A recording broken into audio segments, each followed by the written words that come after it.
Mr. Ellen, are you there? The maid asked with a sobbing voice, and one could hear her beating heart. She was pretty anxious, doing her best to save Mr. Ellen. He was in an unconscious state, but could hear the voices in the garage. Call the ambulance right now.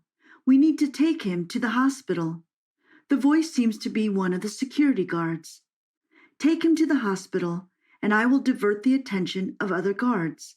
The maid left immediately, and somehow the guard managed to take Mr. Ellen to the hospital through the back door.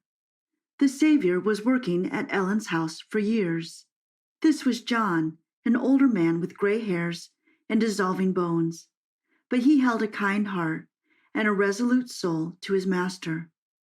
On the other side, the other savior of Mr. Ellen was the maid named Sara.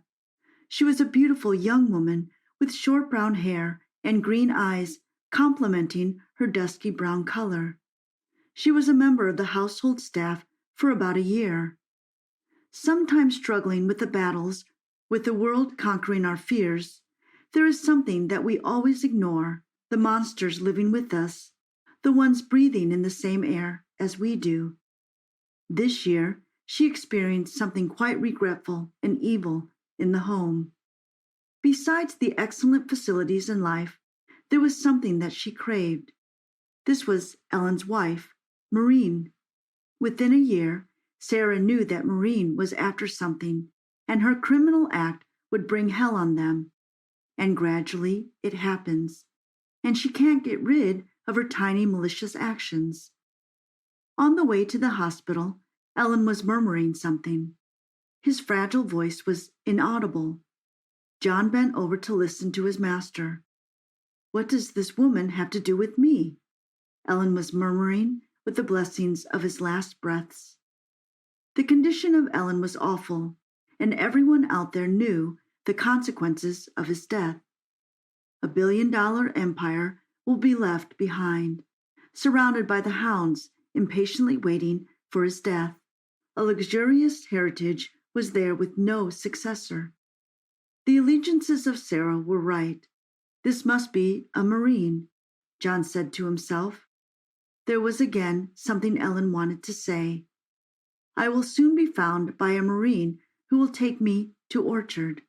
I will be safe there. My friend will take care of me, Ellen said, with the utmost pain penetrating her body. We have to take him to the city hospital right now. The poison in his body is getting its strength, the nurse said in haste.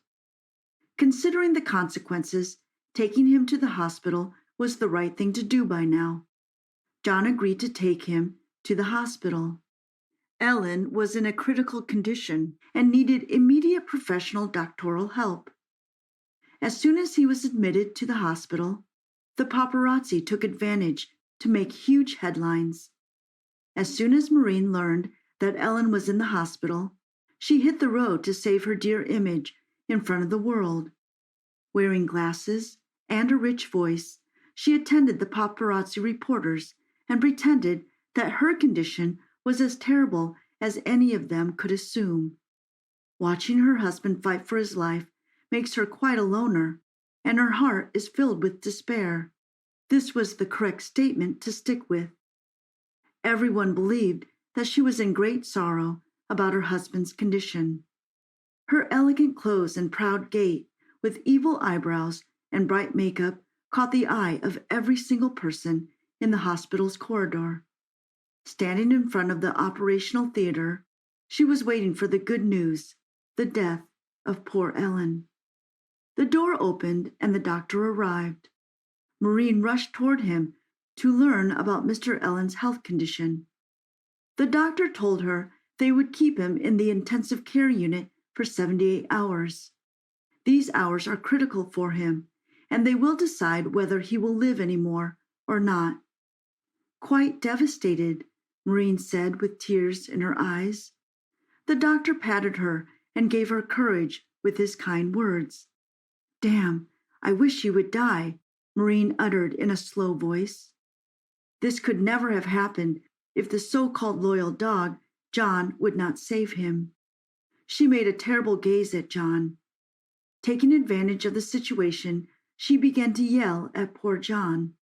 She accused him of the whole situation. According to her, their intentions of John were not pure toward his master, and he made every effort to kill him. These allegiances were quite heavy for poor John. He tried to make himself clear, but there was nothing to stick with. "You are fired, John. Leave immediately," Maureen yelled at him. Taking the orders, John left the hospital immediately. Now, Maureen was only there to look after her dear husband's wealth. She called his lawyer about his will.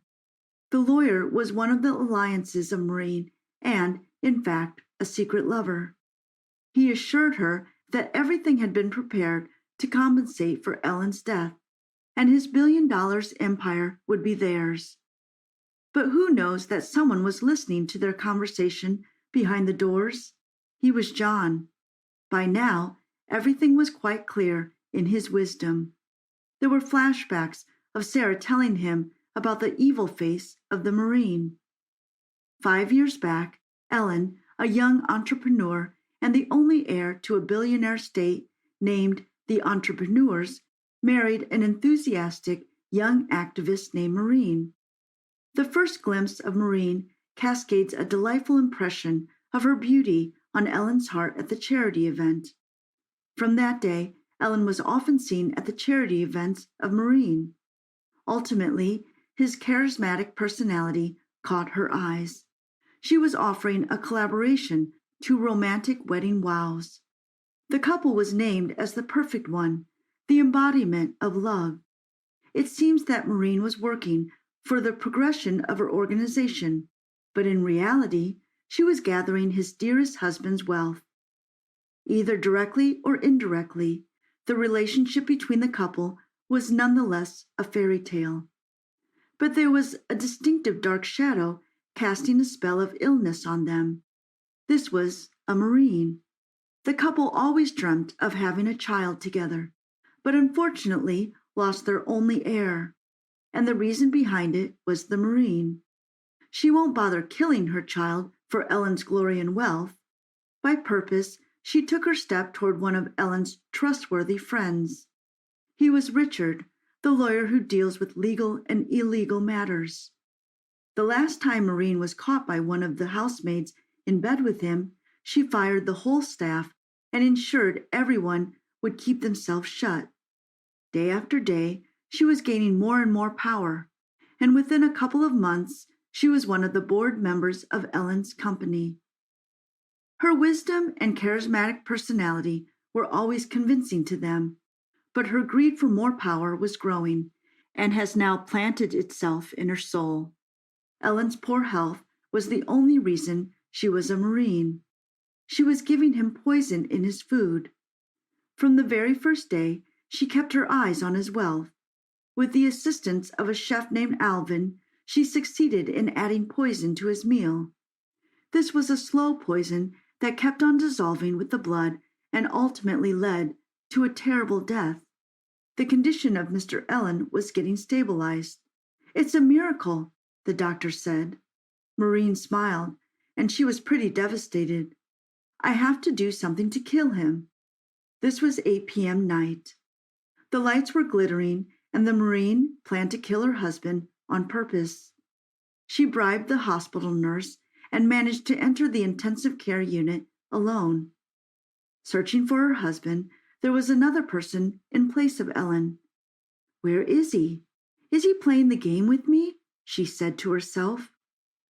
While thousands of thoughts were roaming in her mind, she found a note on the table that mentioned her name. "My dear wife, it's been an honor that we married. My feelings toward you were damn real. But there was someone honest from the very first day. Hope to see you soon, and please inform your poor secret lover Richard that he has been fired. There is a beautiful surprise for both of you. Watch the newspaper in the morning, and one more thing, you will get to know about my will." Reading word by word felt terror on her, and her pride was fragmented into fine pieces. Impatiently waiting for the following day, the headline states, "Ellen's monarchy will be given to the maid named Sara, the only savior of Ellen's life. The second headline consists of intimate pictures of Maureen and Richard while breaking Ellen's trust. The representatives demand fair legal proceedings against Maureen and Richard. "This can't happen, Maureen. How is that possible?" they said to themselves. She was trembling and managed to leave the hospital. On her way, she was arrested and legal proceedings were followed against her. This was Sara, who clicked pictures for Mr. Ellen and made him believe the true face of Maureen. But she was unaware that his dear wife was up to poisoning him. Within a few days, Ellen was dead, and the hospital officials made the statement, and the Maureen got what she deserved. There is always a payback for every deed. Tommy didn't hear what the men were saying, but he realized that this stranger might be his salvation. The boy began to bang furiously on the attic window and shout that he was there. Alas, the stranger did not hear him. Tommy opened his backpack and pulled out a box. That was his last delivery for the day. He was hoping Mr. Hanokin would tip. When Tommy was 19, he always wanted to eat because most of his earnings were taken by his adoptive parents. Besides, Tommy was trying to save from his meager wages. Mr. Hanokin looked like a man of wealth, his clothes and the house furnishings. The man grabbed the parcel impatiently, and there was a suspicious noise inside. Mr. Hanokin frowned and opened the box. There was a lot of shrapnel inside it. Someone deliberately smashed the contents of the package with a hammer. Tommy turned pale with fear. "Boy, do you know how much this vase was worth?" asked Mr. Hanokin. "Your life won't pay that much." Tommy was always the unlucky guy. He remembered that he was happy long ago, but it was in his childhood when he lived with his mother. But unfortunately, she died early. Tommy didn't remember her face at all, but he did place the warm hands, the scent of perfume, and her cheerful voice. "God has a wonderful parcel for you," she said when they were lucky in something. When there were a few failures, his mother said, "The parcel from God has not yet reached the address." After Tommy's mother died, he went to the orphanage, but was there for a short time. One day, a married couple, Mr. and Mrs. White, came to the orphanage. They took not only Tommy out of the orphanage, but 2 more boys and 1 girl. They chose very carefully and for a long time. Tommy didn't like the new parents' behavior.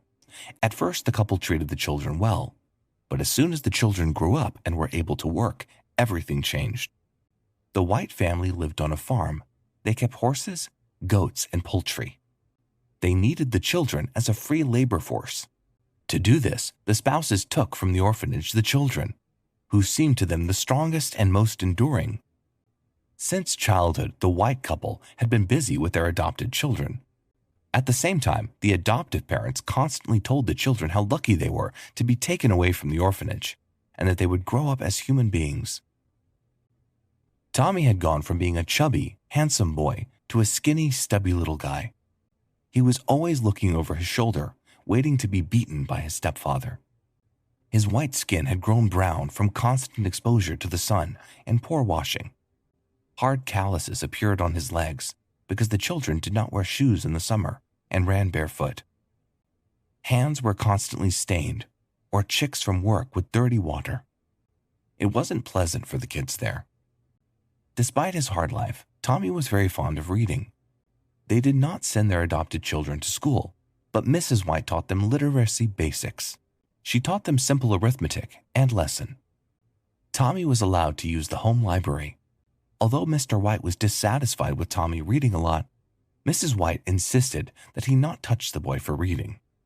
Although she supported her husband, she was not as cruel as her husband. "Do you want to go blind from books?" Mr. White grumbled and took another book from Tommy. Tommy was silent, though sometimes he thought it better to go blind than to see the ugly face of his adopted father. But the books distracted Tommy from his dark thoughts and drove him away from the scary reality. The boy learned many new things. Alas, There was no question of Tommy going to school or college. Tommy sometimes thought about running away, but where would he run to? He did not know his mother's family. She never told him if they had relatives. Now there was no one to ask. Tommy was afraid to talk to strangers because his adoptive parents would scare their ward with tales of how scary people were behind the farm. But one of the children thought otherwise and one day tried to escape. Of course, he was caught. Mr. White beat the boy severely and threw him into the building where the inventory was kept. The adoptive father closed the building and threatened the children not to look there and bring nothing to the culprit, no food or water. The frightened children did not dare to contradict. Tommy walked around the building and listened. There was only wheezing. Tommy decided and secretly brought the boy water, but his brother was so beaten that he could neither drink nor eat. After a while, the battered boy was quiet, and Tommy was scared. He realized that his brother had died, and tears covered his eyes. The terrible cry of his stepfather made him colder. Tommy hurriedly wiped his tears with his fist. "Tommy, where are you, you lousy piece of shit?" Mr. White was looking for Tommy. The boy snuck out of the building and pretended to come out from the other side. "I'm here, Father." "Tommy, you're out here. You're coming with me," said Father. But first he opened the building and looked inside. Mr. White saw the beaten boy had died. The man slammed the door shut. Mr. White grabbed Tommy's shoulder painfully and dragged him towards the house. "Where are we going?" asked the boy. "None of your business. You need to sit quietly in the attic and come down only when I say so." The boy did not contradict. He realized long ago that any word against turns into a beating. Moreover, he was terrified of the death of his brother. Mr. White locked Tommy in the attic, and Tommy snuck into the attic window to see what was happening. He saw a car pull up to the house and a well-dressed man come out. Mr. White was very courteous to him. The men greeted him. "I'm here for Tommy. I'm told your family adopted him," said the man. "Oh yes, we've been warned," said Mr. White. "But I'm afraid you're too late." "What happened?" the man asked alarmingly. "He had an accident, volunteered to help us on the farm, and horses trampled on him. Tommy died." After a few years, Tommy grew up. Despite the meager food and occasional beatings, he became a handsome guy with piercing gray eyes. His brother and sister stayed on the farm, and Tommy begged his adoptive parents to send him to town to make money. Mr. White did not want to let his adopted son leave the farm, but his wife supported him and insisted that he had to go to work. To avoid leaving the boy unsupervised, Mr. White arranged for him to stay with his cousin. Tommy and Jack worked in delivery. Jack worked as if he were doing his time. Yes, the young man was prone to an idle lifestyle, and his father wanted to re-educate him. He arranged for an arrogant son to be placed in the most specific and lowest paid position. Jack tried to take the lightest orders to avoid bothering them too much, but Tommy took any job. He was used to working hard on the farm with his stepfather, so his current job didn't seem that hard. Although sometimes there were so many orders, Tommy would come home, eat, and fall asleep almost immediately. At least his cousin Jack had time to have fun and party all night. His uncle often used Tommy as an example, and Jack did not like it.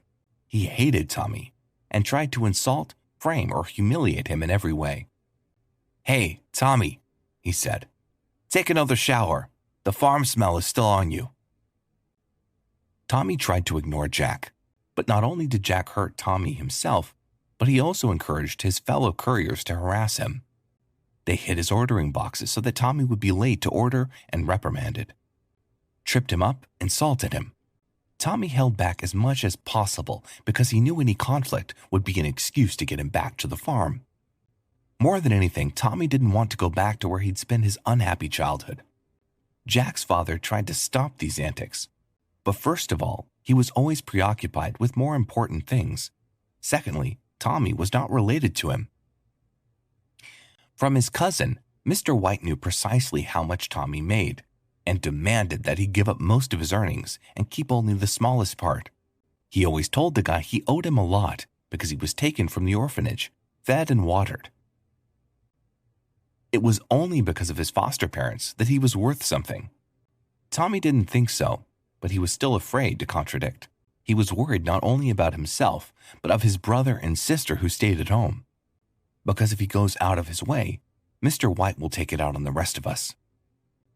Tommy was so excited when his clients got their packages and tipped him. No one knew about the money, and Tommy was saving up a little to disappear from his adopted parents' lives once and for all and take his brother and sister. One day his uncle, watching the heavy box Tommy was carrying, said with envy, "My cousin made Tommy a good man, but my son is no good." When Tommy heard what his uncle said, he turned pale and barely held the box in his hands. The memories of his brutal upbringing and dead brother returned to him. Suddenly, he turned to his uncle. "Believe me, mister, it's better for Jack to never experience the proper education." Uncle looked at the young man with surprise. Tommy realized that his boss didn't know how the White family was raising foster kids and that he was using them as free labor. But Tommy said nothing to his uncle. Who would believe him? One day, his uncle called Tommy. "I have an essential errand for you. I cannot entrust this package to my son or his friends. At least I can rely on you," said the uncle. "Sure, mister," said Tommy. His uncle handed him a small box tightly sealed. "This is valuable cargo for Mr. Henokin. The address is there. I'm sure you can handle it." "I'll make it right," said Tommy. Tommy came out of the office with a valuable box. Unfortunately, Jack heard the conversation. He was furious that his father was unflattering about his son. In addition, Jack wanted to hurt Tommy badly. He called his friends and whispered something to them. The courier's friends dove according to the nod. "Hey, Tommy," said Jack. Tommy didn't want to look back. He was in a hurry to see the client and was afraid for his box. "I don't have time, Jack. I have a lot of work to do," said Tommy. "Tommy, you're overthinking me. I just wanted you to help me as a friend. Will you help me?" Jack asked. Tommy hesitated. On one hand, he had to fulfill the order. On the other, he wanted to reconcile with Jack. "How can I help you?" Tommy asked. "Help me carry the box over there. I can't do it alone," said Jack, pointing to the enormous box in the warehouse. Tommy carefully placed his valuable cargo and went after Jack. While the boys were hauling a big box, Jack's friend stole Tommy's order and opened it. There was a beautiful vase, apparently very expensive and ancient. One of Jack's friends took a hammer and broke the vase into pieces. Then they resealed the box and put it back. Tommy left with his commission, and Jack and his buddies laughed, imagining how Tommy would get in trouble. "It'll be a surprise," said Jack. "Tommy's going to cry and say it's not him," picked up one. "But no one will believe him," said the second. Tommy did not suspect anything and brought the package to Mr. Henokin. When the man opened the door, Tommy was surprised. Somehow he thought he'd seen this man's face before. But in a short period, Tommy saw so many people in town that he could easily confuse one with the other. Tommy was handing out a package and thinking about tips when the crash happened. The man opened the parcel, and he saw the vase in the box had been mercilessly smashed. Tommy knew instantly whose work it was, but what could he prove? "Boy, do you know how much this vase was worth?" asked Mr. Henokin. "Your life won't pay that much." But if the loss of an ancient vase saddened Mr. Henokin, then Tommy was mentally bidding farewell to the city, the dream of getting out of the farm from his abusive foster parents. "The parcel from God didn't reach the addressee," blurted Tommy, saying his mother's favorite tale. "What did you say?" What did you say?"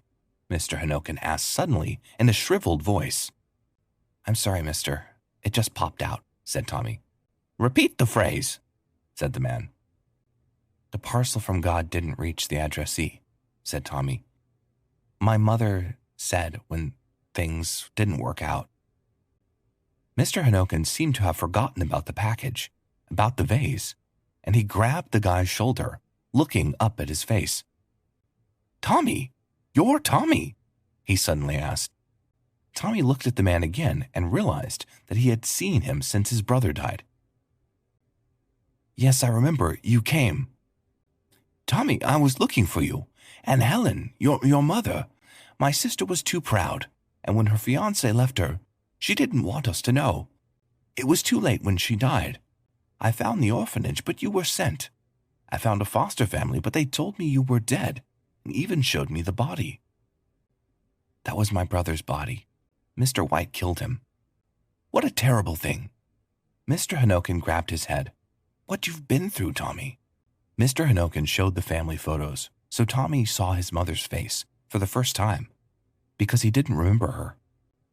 Going back to the farm was out of the question. Mr. Hanokin, with his connections and money, helped not only Tommy, but also his foster brother and sister. Tommy made up for the gaps in his studies and went to college, because he always had the ability and the craving for knowledge. Despite the objections of his uncle, Tommy continued to work as a courier. He was not interested in sedentary life and partying. Sometimes he would take a picture of his mother and say to her, "God has a wonderful package for you. I have everything well, and I love you, Mother." On October 25th, Allison, a young artist's life, divided into before and after. She was informed that her parents had died in a car accident. There was a terrible accident on the road. Heavy rain and poor visibility on the road caused it. Fear, uncertainty, and sadness overwhelmed the girl. She was left alone in a big and unfair world. There were no more people she loved more than herself. She was angry, crying, and suffering. She didn't leave the house for weeks. As a child, Allison had a friend named Ron. From an early age, they played with each other and spent much time together. Their families communicated well. Ron and Allison's parents shared a profitable business. They ran a construction company. For a small town, it was a perfect business.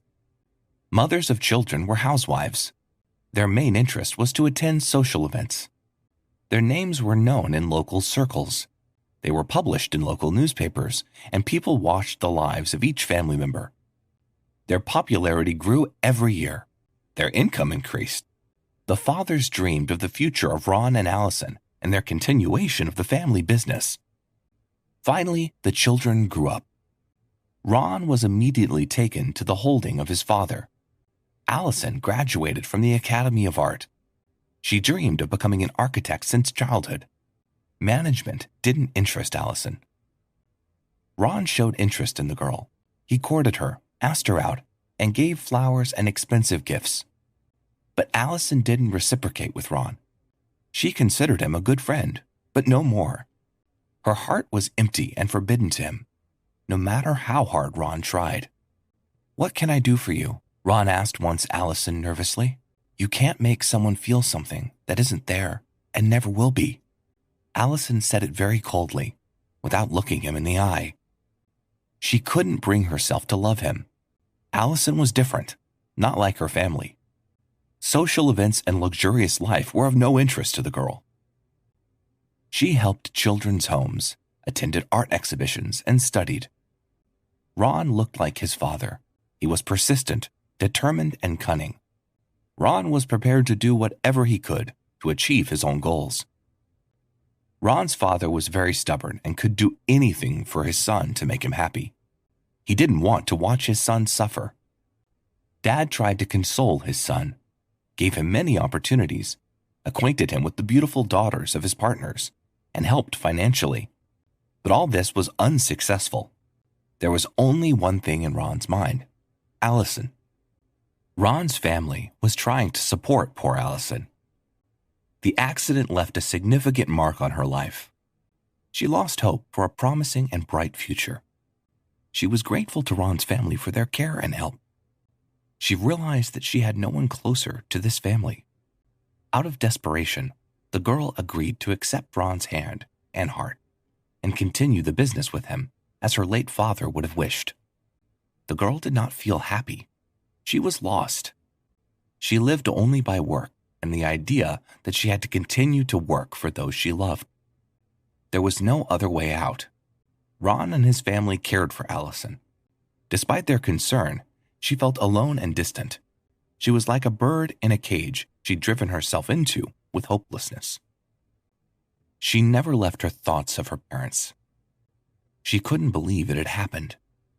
Time was passing and grief remained in her heart. Those she loved were killed. The police closed the case quickly, citing heavy rain on the day of the accident. The press soon fell silent. Although the family was famous in the city, there were many moments she did not understand. She didn't figure out what happened because the accident couldn't have been an accident. Allison took all her grief on canvas. She was distracted from the world only when she was drawing. She was drawing a lot. Her paintings were all gloomy, as was her life. She shut herself down. With Ron, they lived as neighbors, even though the guy was hoping that Allison would one day respond with feelings for him. That never happened. Ron was comfortable with the love being there for him. A year passed. The firm was thriving thanks to its young heirs. One day, Ron came to his father's office and found a strange envelope on his desk. His curiosity played its role. It had all the secret data hidden from tax agents and their gray bookkeeping. He knew it could bankrupt the company. The note said, "Go to the police and admit what you did." Ron immediately went to the office to look for his father. He pulled him from the meeting and asked him for an explanation. "What the hell is this, Dad?" Ron asked. "Let me explain it at home to you tonight," Father answered. "No, I want to know right now," Ron said rudely. "Well, I've been getting these threats lately. I don't know who they are and what they want from me." "Dad, but it says to confess. What do you need to confess?" "I don't know," Ron's father answered. Ron turned and went back to his office. He had long been tormented by thoughts of what was happening. He was trying to understand what his father could be hiding. Ron called his assistant Jack and asked him to provide him with all the company documents for the past 5 years. He checked profits and losses until late at night, suspended licenses and contracts. When Ron came home, Allison was fast asleep. He kissed her and lay down beside her. Ron could not sleep. He wanted to find out what was going on behind his back. How could his dad do something like that? Ron entered his father's office more often, looking for clues. One day, he returned to his father's, and he was not there. There was a new envelope on the table. He opened it impatiently. "You rigged the accident," it was written in a note. Ron turned pale and dropped the envelope with the message. He immediately knew what kind of accident it was talking about. The young man could not believe his father could do such a thing. He was angry and confused at the same time. How could you so cruelly get rid of your friends and business partners? What was the need to do this? He had to hide the note. Ron wanted to expose his father. He started asking tricky questions about the day, October 25th. He asked his dad where he was and who he was with. He was doing his research. He didn't want his father to go to prison, but he wasn't going to let him get away with it either. After a while, Ron received a note addressed to him. It said, "You don't know your father well." Ron had suddenly lost all sense of what was going on. What was his father hiding from him? Or someone brazenly lied all this time through the letters and tried to drive his father crazy. Perhaps it was the tricks of business competitors. Then, where did the black books come from? Ron didn't want the family scandal at all. The press spread information quickly, especially if it was scandalous. Ron began to sort out his father's affairs. He stopped paying attention to his wife's business and thought less about his work. He was like a detective trying to dig up the secrets of his father. His connections helped him to find information that his father had another son with a woman. His father never mentioned his son. Ron decided to ask his mother. She was surprised and had to tell about his father's mistress and illegitimate child. "It was a long time ago. You were still young. I found a letter with a photo of the baby. Your father denied that it was his child. That's all I knew. Ron was beside himself with anger. He could not even imagine that he had lived so many years in his father's lies. When his father came home, Ron threw all the notes on the table in front of him and asked for an explanation. His father was surprised and could not say anything. Why did you keep all this from me? Brother? Accident? Company scams? Ron asked monotonously. I wanted a happy family. That woman was a mistake. I didn't want to leave your mother and you. You knew about the accident. It was the only way you could get Allison. Her father was too stubborn and insistent. He did not agree to many things that would bring us profit. Yes, it was a fraud, but the business wouldn't have worked otherwise. I did everything for you. Ron turned and walked away, slamming the door. The next day, Ron waited for Allison for a long time. No one had seen her that day. It was October 25th, 2 years after the accident. About noon, Ron heard a stir in the corridor. Looking out, he saw a police squad picking up his father. He turned to Jack to call a lawyer, but he wasn't there either. When he returned to the office to collect his father's belongings, he saw another envelope. No one escapes punishment. Your brother, Jack. There were all the company's documents about transferring ownership to Jack and Allison. They were copies. Ron realized what an end their family was waiting for, and nothing could be done at the moment. He followed after his father. As it turned out, after graduating and coming to the firm, Allison fell in love with assistant Jack at first sight. Jack was later a blackmailer and secret brother of Ron's. Ron did not notice as he was investigating his father's lies. Jack eventually came forward and made the argument that Allison's parents had been murdered. He took a job at his father's and brother to avenge his mother. It was easy to find Ron's family. The family were often reported in newspapers and the press.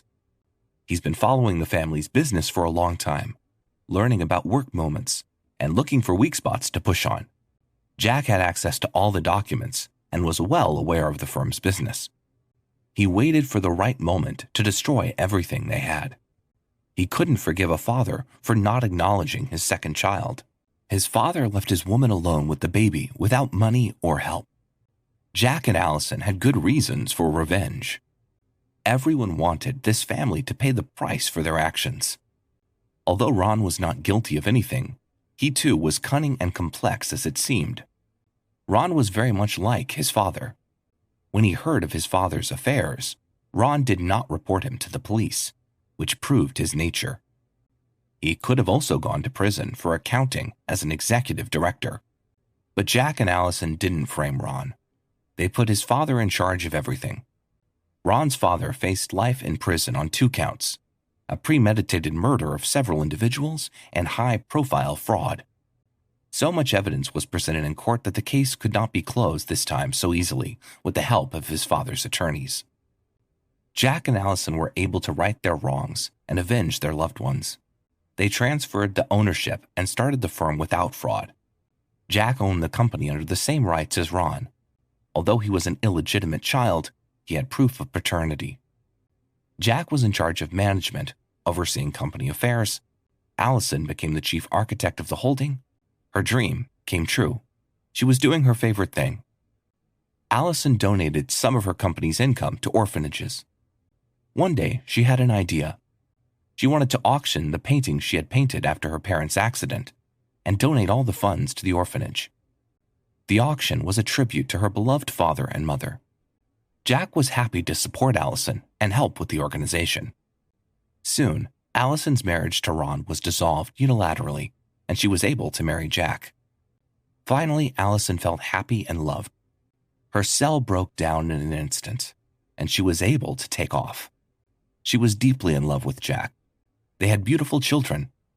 They looked like Allison's parents. Their lives were full of meaning. She became friends with Jack's mother immediately. She was a sweet, modest woman, much like her mother. Allison began to call her mother. Grandma spent time with the kids while the parents worked. They had a pleased and sincere family. Allison wasn't alone anymore. Ron's father had been imprisoned. Ron had taken his mother and left the country. They knew there would be no more meaningful life in this city in the past. They were never heard from again. Father was justly punished for his actions. It was a pity that he realized everything when it was already very late. After 20 years, his father got out early, but had nowhere to go. Everything he cared about disappeared because of one act. He later hung himself in his apartment. His son and wife did not come to his funeral. Maybe they didn't even know about the end of the man who once ruined their lives. Allison and Jack learned of the death from the newspapers. They visited the cemetery once a year. They visited Allison's parents.